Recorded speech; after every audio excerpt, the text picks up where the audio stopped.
देवघर गांव में एक गरीब किसान करण को सभी जानते थे। कर्ज के बोझ और कई वर्षों की खराब फसलों ने उससे लगभग सब कुछ छीन लिया था। गांव वाले उसका मजाक उड़ाते थे और अमीर जमींदार उसे लगातार अपमानित करता था। लेकिन किसी को करण का राज नहीं पता था। वो हर सुबह सूरज निकलने से पहले पुराने और फटे हुए कपड़े पहनकर गांव से निकलता और शहर की ओर चला जाता था। शहर में आकर करण एक भिखारी बन गया। वो ऐशो आराम के लिए नहीं, बल्कि अपने घर को बचाने और अपने सिर पर चढ़े हर कर्ज को चुकाने के लिए भीख मांगता था। एक दिन शक्तिशाली जमींदार महेंद्र सिंह शहर गया। उसकी हैरानी का ठिकाना नहीं रहा जब उसने करण को सड़क किनारे भीख मांगते हुए देखा। आमदद करने के बजाय महेंद्र ने करण का मजाक उड़ाया।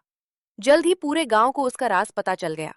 करण जहां भी जाता, लोग उस पर हंसते और उसका अपमान करते। दिल टूटा हुआ और सबके द्वारा छोड़ा गया, करण हमेशा के लिए गांव छोड़कर चला गया। जंगल में अकेला, उसे विश्वास था कि उसकी जिंदगी अब खत्म हो चुकी है। करण एक प्राचीन पेड़ के नीचे बैठा था कि अचानक एक दिव्य ऋषि प्रकट हुए। उनकी आंखें ज्ञान और बुद्धिमत्ता की चमक से दमक रही थीं। एक ऋषि ने करण को एक अजीब आशीर्वाद दिया। जब भी तुम भिखारी के वेश में दान प्राप्त करोगे, वो कई गुना बढ़ जाएगा। करण दान प्राप्त करता रहा। हर उपहार कई गुना बढ़ जाता था। जल्द ही वो इतना अमीर हो गया जितना किसी ने कभी कल्पना भी नहीं की थी। देवघर गांव के पास करण ने एक शानदार हवेली बनाई, लेकिन किसी को नहीं पता था कि उसका असली मालिक कौन है। जल्द ही गांव के हर निवासी को निमंत्रण मिलने लगे। उस रहस्यमयी हवेली के मालिक द्वारा एक भव्य दावत का आयोजन किया जा रहा था। जब भोज शुरू हुआ तो गांव वाले हैरान रह गए। उनके सामने करण खड़ा था, वही आदमी जिसका उन्होंने कभी अपमान किया था और जिसे उन्होंने ठुकरा दिया था।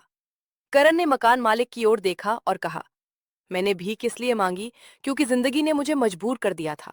लेकिन बहुत से लोग लालच के कारण भीख मांगते हैं, जबकि उनके पास पहले से ही सब कुछ होता है।